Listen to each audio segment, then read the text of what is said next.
An extraordinary marriage is one that can only happen when we operate in humility.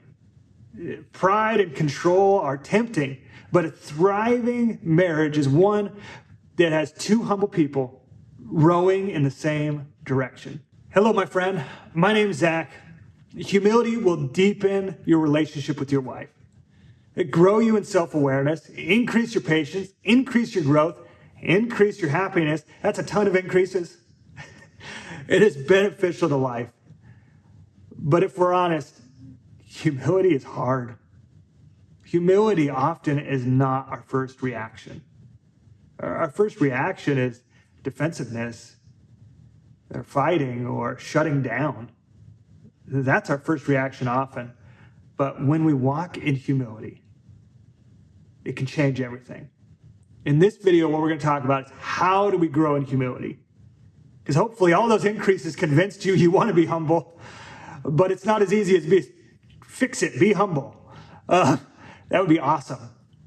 But let's dive into how to be more humble men as we pursue Christ.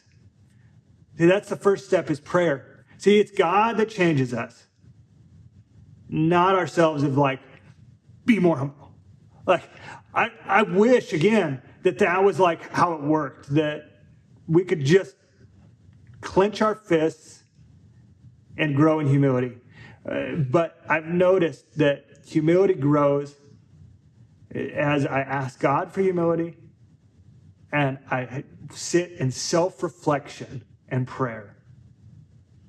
When I actually look at my life and bring it forward to God and ask Him about it, He will reveal areas of my life that need to change. He will reveal areas of your life that you need to change. That is the great gift of God. And what's so awesome about God is God won't reveal it all at once. Because if He did, we would go, we are a mess.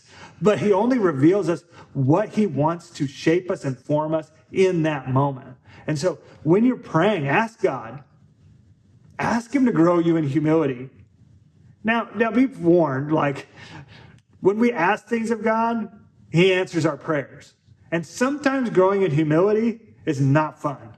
It's kind of like praying for God for patience. You're about to wait for something. Humility is the same way. Sometimes when I've prayed to God, hey, God, grow me in humility, He has shown me things that I get red-faced embarrassed about because there's plenty of areas that I can grow in. Okay, so praying to God, please don't miss it. Because if you try to do these other things without the power of God in your life, it's going to fail. But let's dive into the rest because I think all are crucial in growing in humility. Number 2, admit mistakes. See, at every fight you have, every time your wife is upset, you have played a part. Now, it might be only a 1% part, right? She was 99% and you were just that 1%. But you still played a part. Or most likely it was an 80% you and only 20% her, right? Or whatever it is. But you had a part to play. Are you acknowledging that? When you're communicating something, when you're communicating your plans for the week, or she's communicating with you, there's a listener and a speaker, right? It takes both in that moment. And we can grow in humility at a faster pace when we admit our part very quickly. When we even bring that before God. God, where was I at fault here? Where could I grow here? See, sometimes we try to judge in right or wrong instead of, hey, could I get better? So often marriage disagreements, we'll call them that, it's easier than fights, but marriage disagreements happen when one of you speaking and one's listening, and there's this disconnect between what was intended to be said and what actually said. Have you ever had that happen? I'll tell you one of my big mess ups recently with this. And I'm about to embarrass myself to the world. So here we go.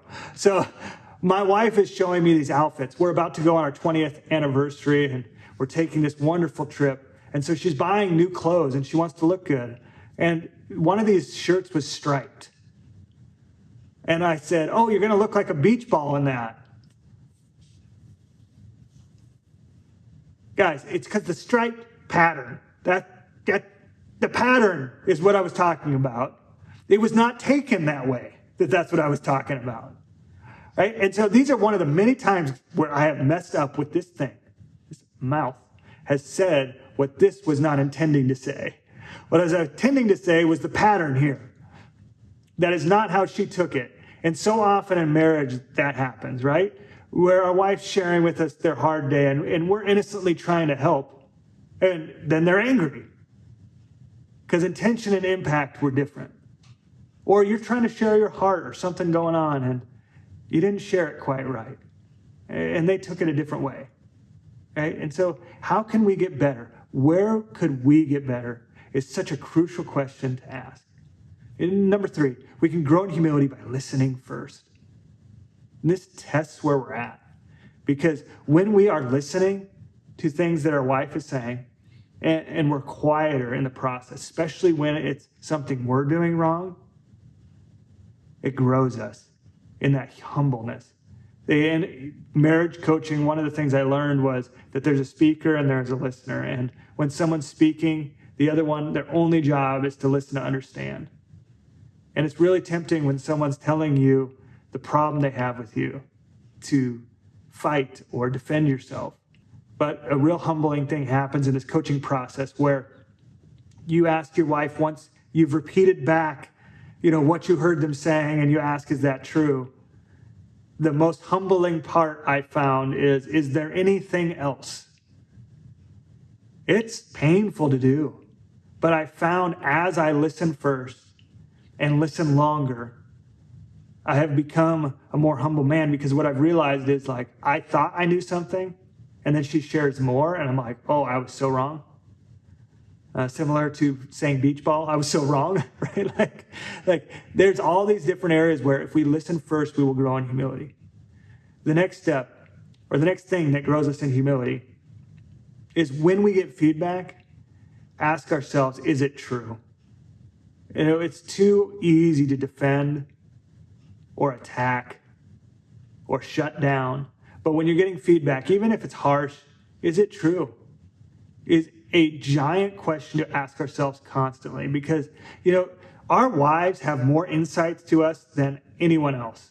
Oftentimes, our wife can know us better than everyone else, and because of it, they can speak into some blind spots we have that we are totally unaware of. But it can also be hard. So whenever you're getting feedback, ask yourself, is it true? Ask others, is it true? Ask God, is it true? Really dig into it for a while instead of just putting it off over here as an unreasonable request or total false. Ask yourself, is it true?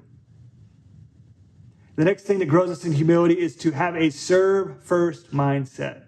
When we are serving others first, humility is grown.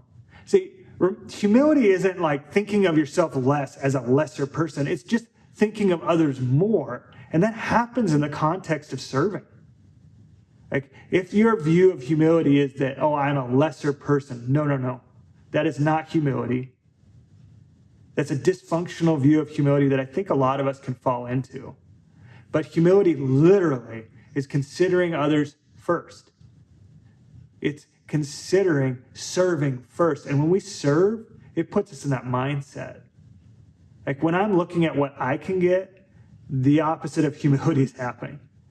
Pride's happening. Everything becomes about Zach's kingdom.